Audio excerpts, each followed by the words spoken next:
fine. You're fine. Nah. It's 10 till when we normally start, but we're good.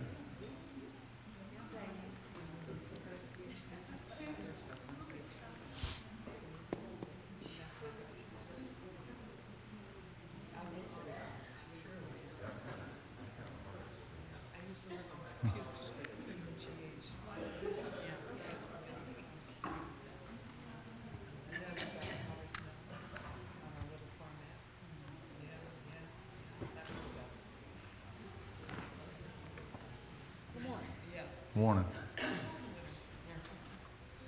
Welcome to the less stress-free half of the holiday season, unless you still have a team in the playoffs or something. But there's times that there's things I like to do, and I don't know. Sometimes the social agenda gets to me.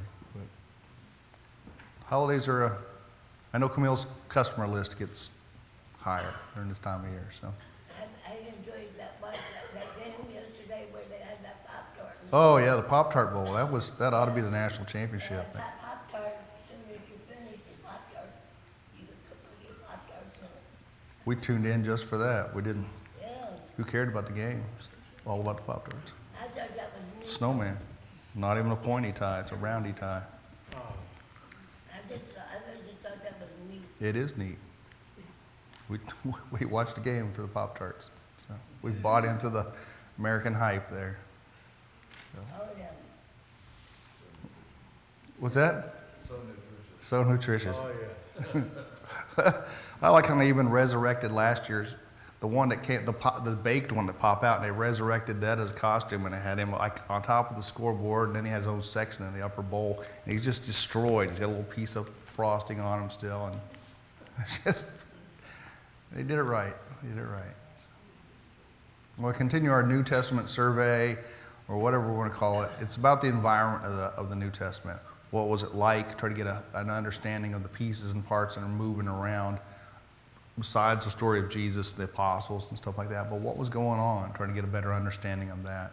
I'm going to pick up with transportation. That's where Chuck got to last week. So today we're going to talk about transportation. I don't know that I would ever thought about transportation as a topic, but it was a good topic. As a matter of fact, there were some more things to it that I didn't get done. So I'm going to start with Jesus, just from the timeline of things.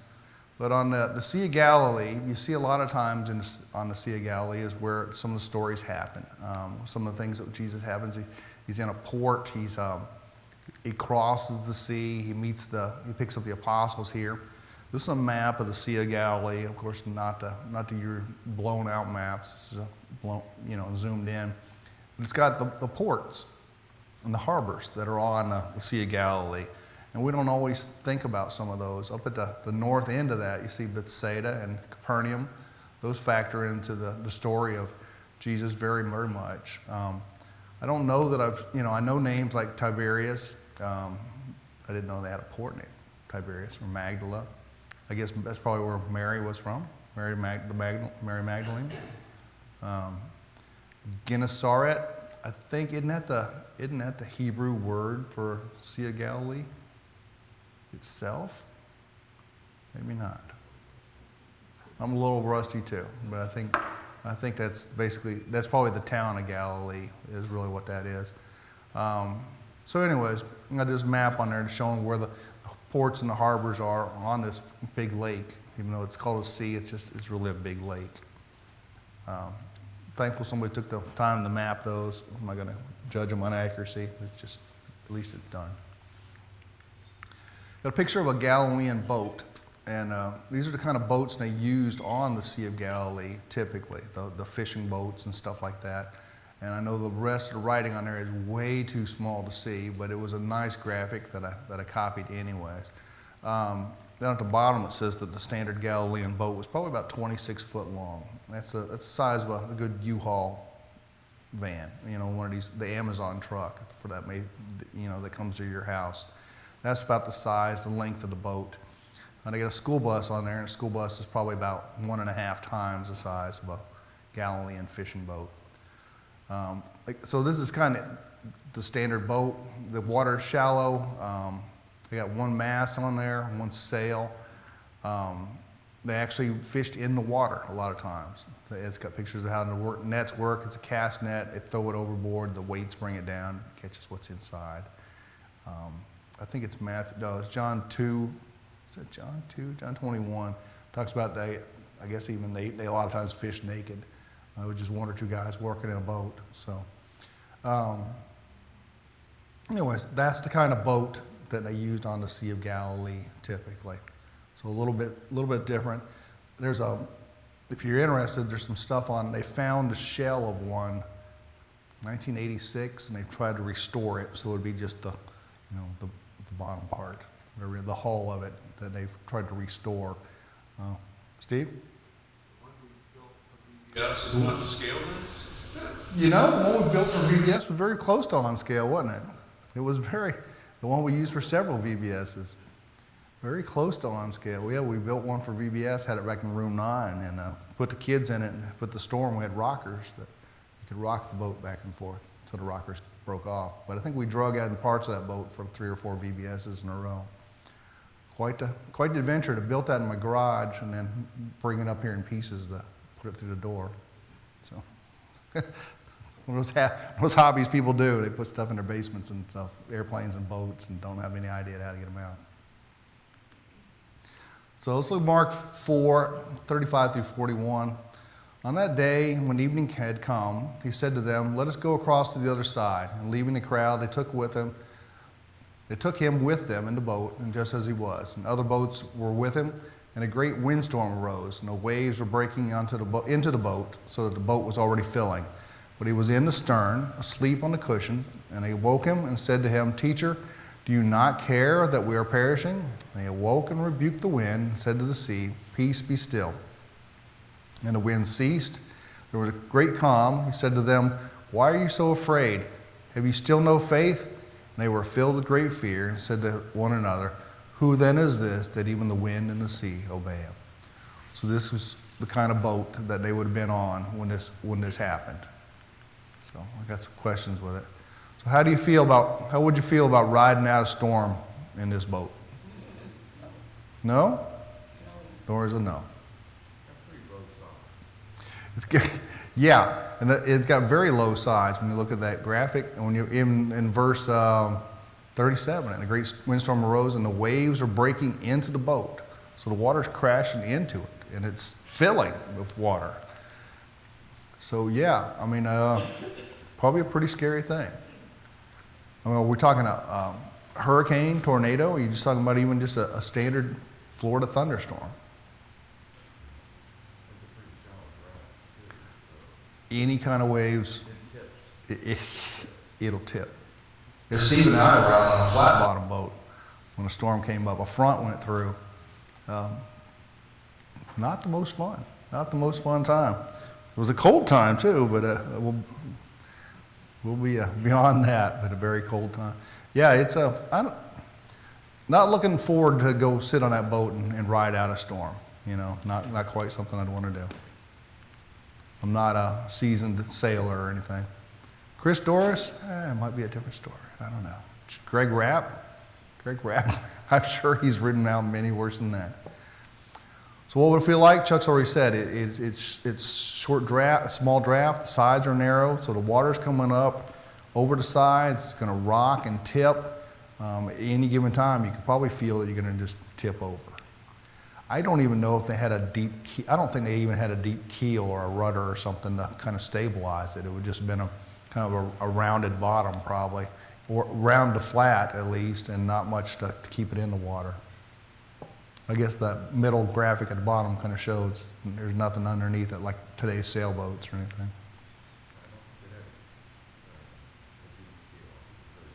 Yeah, because there's no way, they don't have deep water ports or anything like that. You see a sailboat today, they lift out of water and they got that, I guess, is that the keel? A big fin underneath it? I mean, it might be as tall as the mast.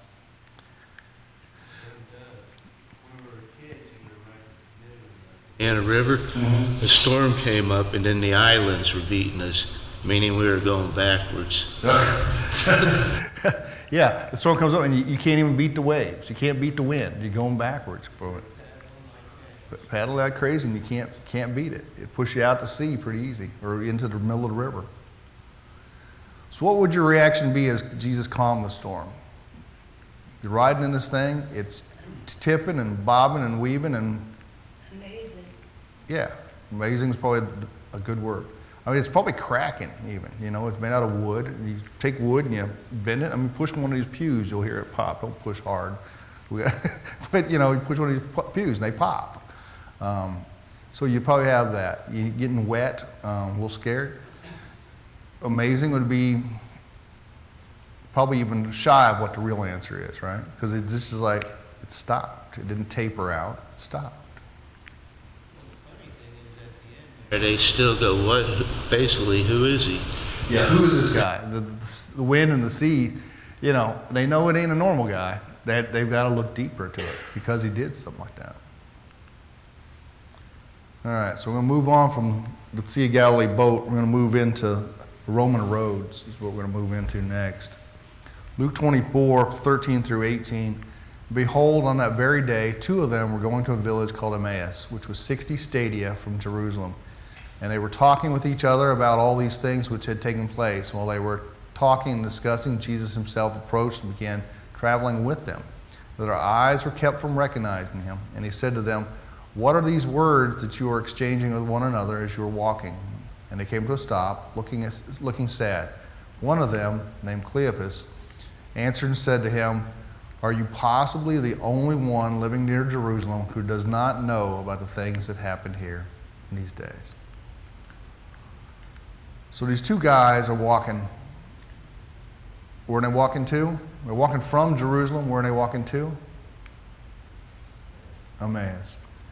You know their names? One of them named Cleopas. He doesn't appear anywhere else in the New Testament. He only appears there. The other guy, just a normal guy. What are they talking about? Everything that was happening before. Yeah, everything that happened to Jesus. This is a risen Jesus that comes to talk to him. So when they're talking about that, and like this, are you possibly the only one living near Jerusalem who doesn't know? There are 1 million people in Jerusalem.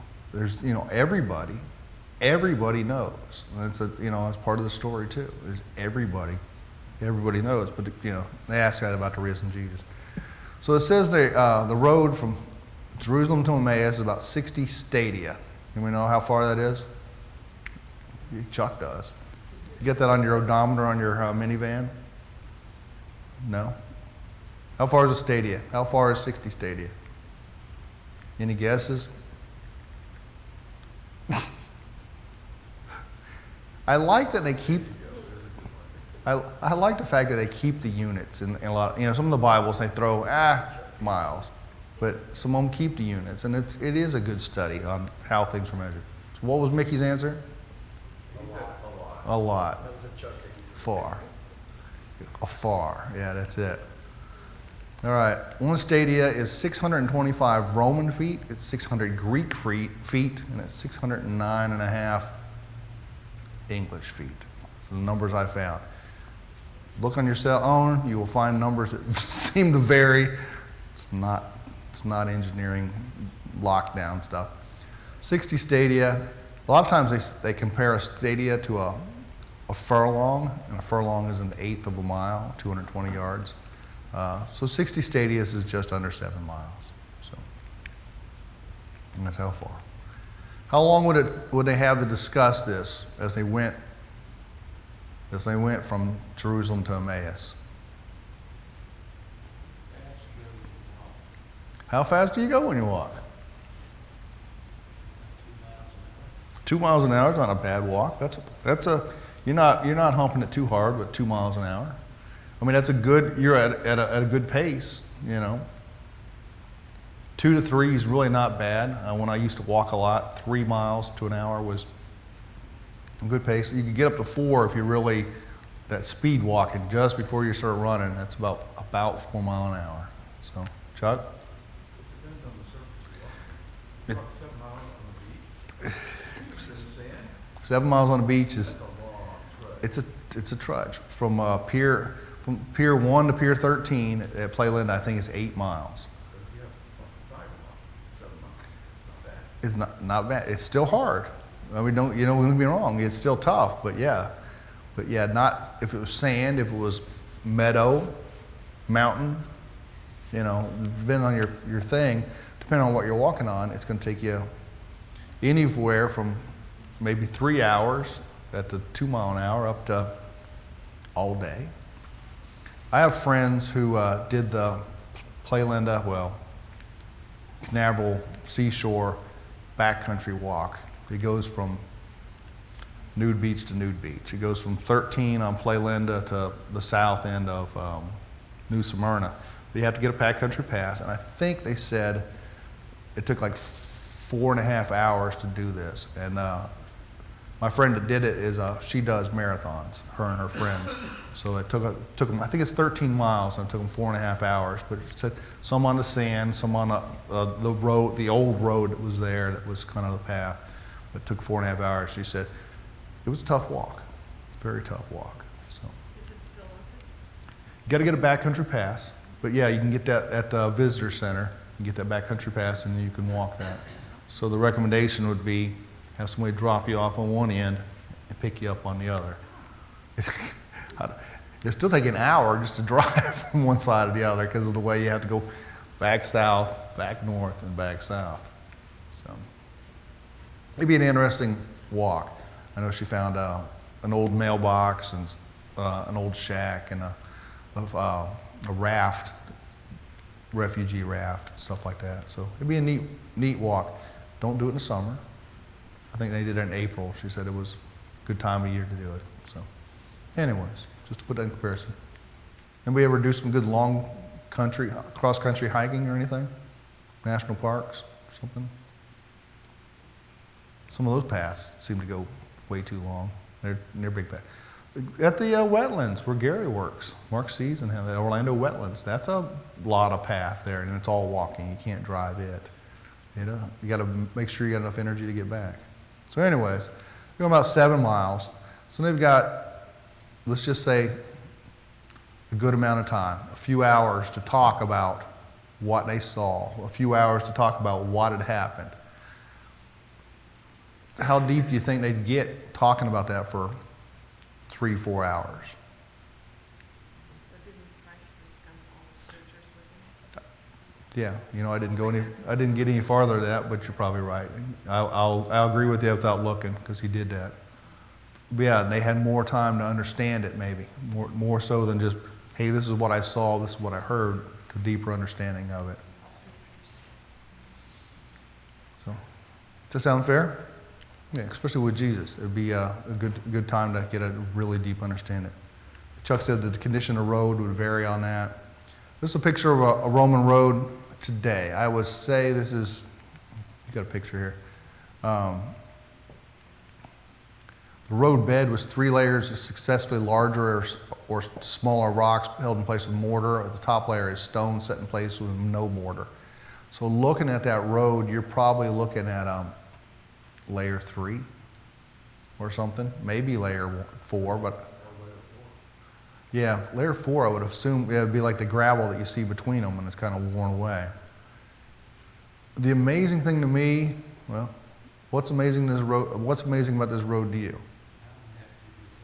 How in the world did they build this road 2,000 years ago and there's any piece of it still left? My road gets potholes and they have to repave or fix those every few years, right?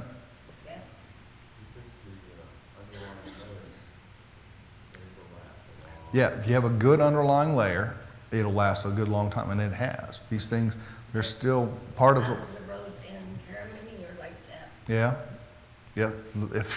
So roads in Germany may started as Roman roads. They may have that as that basis there.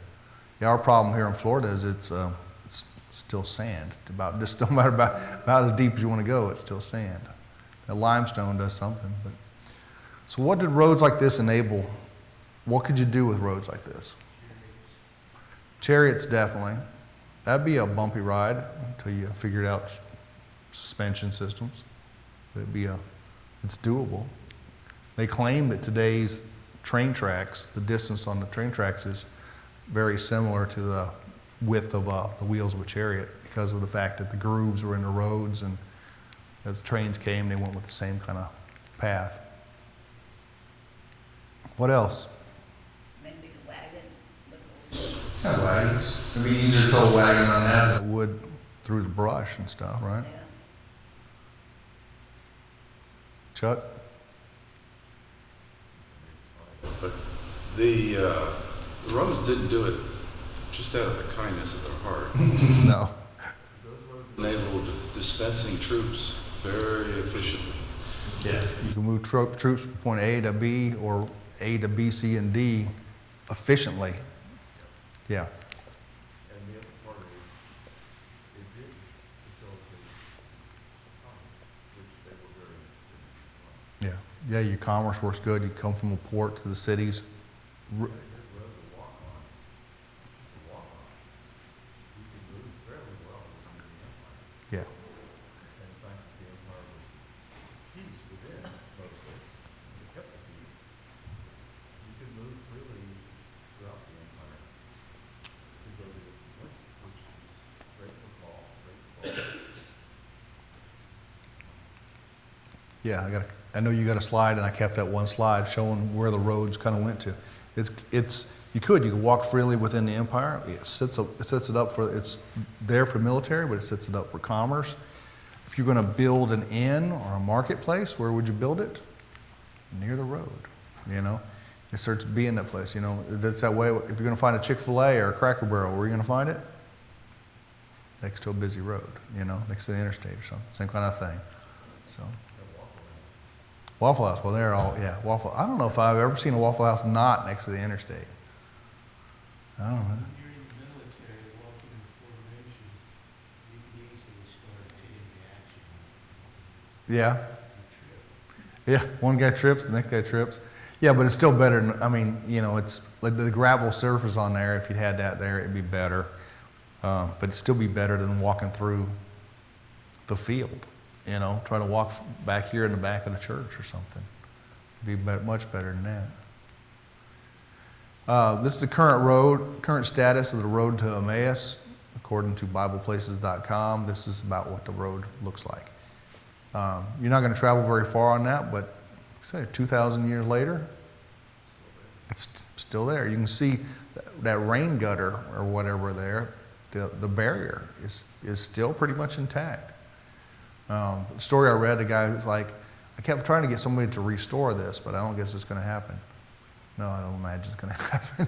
You know, a very expensive thing to do. Here is the modern the Roman road to Emmaus is kind of goes from the bottom center up to the upper right, but they got a major highway that goes to Jerusalem now from Tel Aviv, and they got, you know, time moves on. The old road, the cut's still kind of there. But, you know, things move on. We need to get trucks and cars on there for the way the world works today.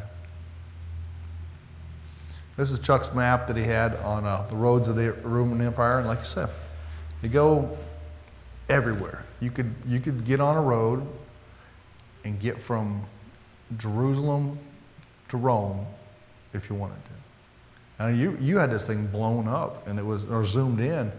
And there's more roads that just don't show up even on the bigger one. They just show up in different places and stuff. If you look at Jerusalem, it's dark red. Yeah. And if you look at Rome, obviously it's dark red. Rome's dark red on a map that shows England, you know? Yeah. So it goes down on the African coast and everything else. They built a lot of roads. They built a lot of roads. That helped the whole thing, the empire grow. That's on ancient.au or awmc.unc.edu if you're interested in looking at that on your own. And like I said, it does zoom in. And this is a map of Paul's first missionary journey, where he went. And you can see part of this is by sea, but part of it goes in the upper part from Antioch Pisidia to Iconium, Lystra, Derbe. There's a Roman road that goes, it's what he followed, a Roman road. He didn't go somewhere else. He followed the Roman road. That's where the towns were. That's where the synagogues were. Fall. Those are, you can follow the roads in Cyprus. Okay, the road in Cypress goes that same way? They're Roman roads, yeah. Yeah. Follow that Roman road. It makes sense. It helped the mission, you know, as we start evangelizing the Gentiles. These would be a big part of it. Here's part of this is a road called Via Sebastia, which goes between Iconium and Lystra. We just saw, so the right one being more blown up, but you can zoomed in, you can see that the road is still kind of there, but it would made his trip a lot easier. Second missionary journey, same thing. The Roman roads are a big chunk of this. And the third,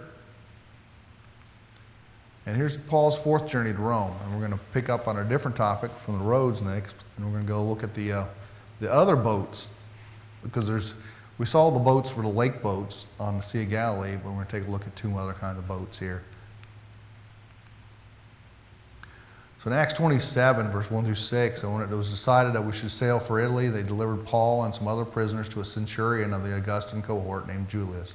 And in embarking in a ship of Adramyttium, which was about to sail to the ports along the coast of Asia, we put to sea, accompanied by Aristarchus, a Macedonian from Thessalonica. The next day we put in at Sidon, and Julian treated Paul kindly and gave him leave to go to his friends and be cared for. And putting out to sea from there, we sailed under the lee of Cyprus because the winds were against us. When we had sailed across the open sea along the coast of Cilicia and Pamphylia, we came to Myra in Lycia, where the centurion found a ship of Alexandria sailing for Italy and put us on board. This is Paul's final journey. He's asked to go see the emperor of Rome, so they're taking him. Somebody else is paying the bill, but he's gonna go to Rome. It starts out on a coastal cargo ship, and I started doing my studying anyways. What I thought was like I had a coastal cargo ship. I didn't. I don't think. There's a model of a first century merchant ship. They tend to be like this, round bottom. They got a sail. They got a sail in the front. They got a sail in the mid. The swan head apparently is a very common theme on these boats. I don't know if it was a good luck theme or what. There's a picture in the Malta Maritime Museum of the kind of boats that these would be. Back up this map. On the right-hand side where it says Syria, that's where the journey starts. He's going to go from Caesarea Maritime to Sidon and then across to Lycia. He's going to ride a smaller boat that's made for smaller coastal areas. He's going to ride a smaller boat through those areas. So where did his journey on this smaller coastal cargo ship begin, and where did it end? Got a map? Yeah, we'll go to that map right there. Yeah, the text says it started in ships from Adramyttium, it goes to Sidon, it goes up to Lycia, it goes up to Myra and Lycia, so where he rides this boat, and then they find another ship. Why do you think they changed ships for the rest of the journey? You can look at his map to kind of do that, but why do you think they changed ships? The journey from Sicily, from Crete to Sicily, is open seas. Open seas. You don't want a small boat. You don't want one that has no keel. You don't, well, I guess the one they have, what I can best tell, is still didn't have a keel to it.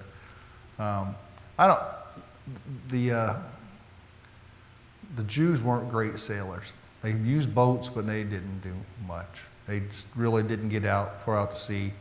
Even like this boat was, it was somebody else's boat.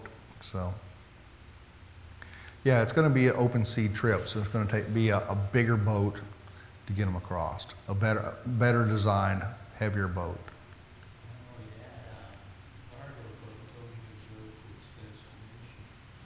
Yeah, it's not a bus, right? You're going to go where it goes. Yeah. So that little boat was probably just going to go up and down the coast right there. That's who they traded with. Not going to get into the open seas, the Aegean Sea, or the med and stuff like that. They just, no, we're not gonna get into that open sea. Our boat's not designed for that. We're not carrying stuff to trade that far away. A smaller boat would be able to carry just smaller stuff. The ship that Amir Anderson's on, it goes into a GNC, and I think there's only 4 places in the entire world that can dock, and one of those is at Crete. So they got a huge, deep port there for the Harry S. Truman to dock at. So the Centurion finds a ship of Alexandria sailing for Italy, and they put him on board. And that's Acts 27:6. Who built the ship? And what was it designed for? And this is apparently the kind of ship, very similar to the model I had there, but I think a bigger version of it. But who built the ship, and what was it designed for?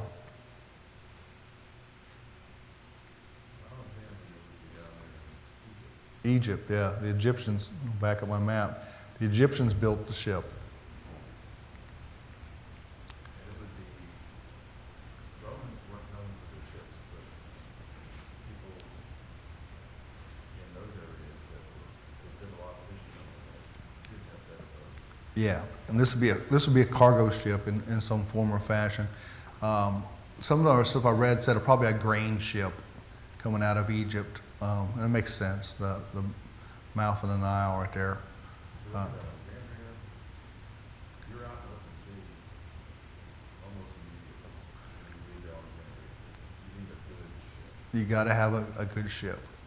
Yeah, from there, like I said, they didn't go around. That delta right there is probably, you're not going to get a big ship around right there on the edge of Egypt. You might, from where Alexandria is, you can put out, but you're not going to go east. It's just kind of like the mouth of Mississippi. It's going to be muddy type stuff. So yeah, they probably went across to Crete, Lycia, but they pick up there in Lycia and they're going to go on to Italy is where it's going to go. This is designed, stuff I read said this boat probably weighed 10 to 11 tons. It was capable of carrying 276 people. That's what the scripture says. There was 276 people aboard this, and large quantities of grain. They said that some of these ships carried as much as 600 people on them. Pretty good sized boat. Wanda, how big is that cruise ship you like to ride? How many people get on that thing? Thousands of people. So it's not as big as the cruise ships, but 276 people, that's a lot of people.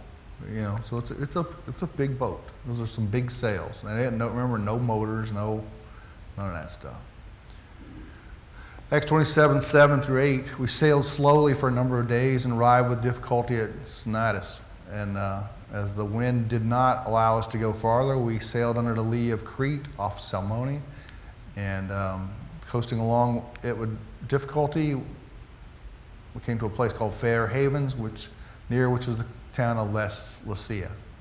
So what's the first leg of Paul's journey on this ship? He goes from where to where? I just want to hear somebody pronounce one of those places. Yeah, Lycia to Crete. That's basically it. And why did they stop in Crete? Well, an interesting thing is you got to remember these are sailboats. So it depends on the wind. Yeah, it depends on the wind. It's like your canoe story. You're not going to say, you can sail into the wind if you tack and stuff, but I don't think theirs were even really designed to tack well. But the wind is a big part of it. It says they coasted along with difficulty. They came to places for Fair Havens and they stopped. So Crete's that big island right there in the middle. They came along on the south side of that. They put in a place called Fair Havens and they rested. They waited for the storm or prevailing winds or whatever it was to pass through. It sounds like it took a while. It's in Acts 27:9. It says, since much time had passed, and the voyage was now dangerous because even the fast was already over, Paul advised them, saying, sirs, I perceive that the voyage will be with injury and much loss, not only of the cargo and the ship, but also of our lives. The centurion paid more attention to the pilot and to the owner of the ship than to what Paul said. Because the harbor was not suitable to spend the winter in, the majority decided to put out to sea from there on a chance that somehow they would reach Phoenix, a harbor of Crete, facing both southwest and northwest, and spending the winter there. Why did Paul feel that the journey was too dangerous to keep going? Because of the water being so choppy. Yeah, the weather. The weather would be just not a good sign. What happens when you're coming in from the fall into the winter? Yeah, fall to winter. Big fronts. Big fronts, yeah, it just changes. It's the story of the song, the Edmund Fitzgerald. It talks about that, though, the November winds. Came early. Yeah, winter came early, and that was a monster ship, not, compared to something like this. He talks about the fast. The fast is the Day of Atonement that he's talking about, and that's typically October 1st. Traditional values said that the Mediterranean wasn't really safe for ancient vessels from September 15th to March 15th. That's half the year that they didn't sail the Med. So trade stopped at that point, drastically. You couldn't move the tons of trade. You could, the roads will work, but not like that. So the plan of the seasoned sailors is to put out to sea. They're going to go try to reach Phoenix, harbor on Crete. Phoenix is on the west side of Crete. It says that it faces southwest and northwest. So there must be a gap in the island there somehow. Either that or they've got the dot for Phoenix in the wrong spot. That maybe it's out on one of those fingers out there somewhere. So, anywho, that's their goal, is to reach that. Which is, if they're over at Fair Havens, which is in the middle of Crete, and they're just going to try to get to Phoenix, that doesn't sound too bad, does it? That's what they were thinking. And it's not a kind of ship that's just going to go along the coast. It's going to have to go out and back because of the size of the ship, at least somewhere. They think it sounds fair. So picking up verse 13, now when the south wind blew gently, supposing they had obtained their purpose, they weighed anchor and sailed along Crete close to the shore. So just did what I said, probably not what they wanted to do. Which direction does the south wind blow from? South. The wind blew, when they call it south wind, it became from the south. So it's kind of pushing them into the island like that. Am I right? I think I'm right. I think that's typically how I don't know why they do stuff like that, but that's the way my understanding is that they put the wind directions. So what did the sailors do as they reached Phoenix? They thought they were done. That's all the farther they're going to go, so they put the anchors down. They were putting the anchors down. They're like, yeah, we're going to wait out the winter. When they did this, they put 4 anchors, apparently, from the stern. There's a picture of that. But soon a tempestuous wind called the northeaster struck down from the land, and when the sea was caught and the ship was caught and could not face the wind, we gave way to it and were driven along. So a bigger wind comes, a nor'easter comes, and pushes them. Their anchors can't hold. They've got them holding one direction, but now they're pushing the boat against the anchors. And if you look at the design there, you push the boat to the left, it just pulls them up. So they don't hold with the bigger storm. And running under a lee of a small island called Cauda, this picks up in 16, we managed with difficulty to secure the ship's boat. After hoisting it up, they used supports to undergird the ship. Then, fearing that they would run aground on the Syrtis, they lowered the gear, and thus they were driven along. Since we were violently storm-tossed, began a day to jettison the cargo. On the 3rd day, they threw the ship's tackle overboard with their own hands. When neither sun nor stars appeared for many days, and no small tempest laid on us, all hope of our being saved was at last abandoned. Talks about securing the ship's boat. That's probably a dinghy that would have got them, they stay out a little ways and ferry back and forth. They put that up on the ship. He undergirded the ship. They would have cables and stuff that they would wrap around the ship because of the storm to hold it together, make it stronger. They said they lowered the gear. They took the sails down. Probably even took the mast down. Don't give the storm anything to be pushing them along and farther out the storm to sea. Eventually, they did last-ditch efforts. They took the cargo and were throwing that stuff overboard. They're taking all the grain or whatever they're carrying, trying to make the ship lighter so maybe they could get closer to shore. When the 14th night had come, as we were being driven across the Adriatic Sea, about midnight the sailors suspected they were nearing land, so they took a sounding, found 20 fathoms. A little farther on, they found a sounding again, found 15 fathoms. A sounding, they put these big rocks on ropes, and they drop them down to find out how far down the bottom is. So when they started measuring, they're 120 feet deep, and they're 90 feet deep, they're getting closer to shore. These rocks, they have some of these things, they got holes in them, and they put a rope on them, and that's about what they look like. And fearing that we might run on the rocks, they let down 4 anchors from the stern and prayed for day to come. And as the sailors were seeking escape from the ship, and had lowered the ship's boat onto the sea, under pretense of laying out anchors from the bow, Paul said to the centurions and the soldiers, "Unless these men stay in the ship, you cannot be saved." And the soldiers cut away the ropes of the ship's boat and let it go. Seasoned sailors have one plan. Paul basically says, you can't beat God. God wants us alive, and this is the only way to save you too. This graphic right here is kind of showing God blowing the ship.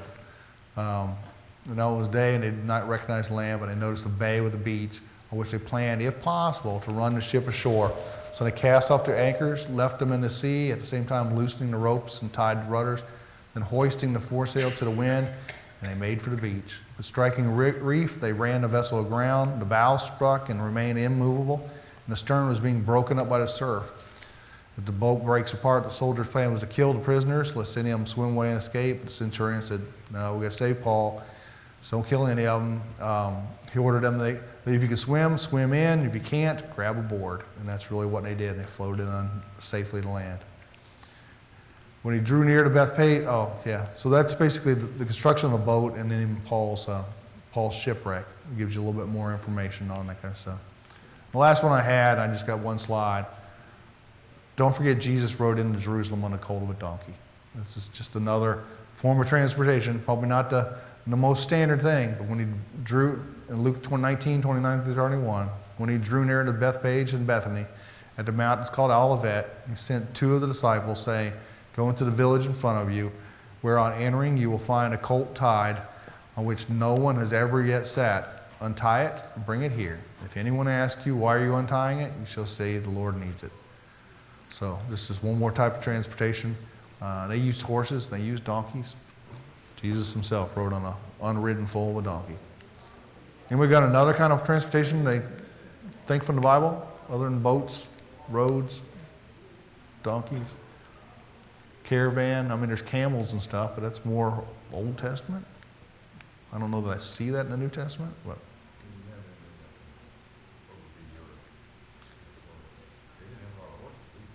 no, not a lot of horses. The Romans had something, but I don't know what they had exactly.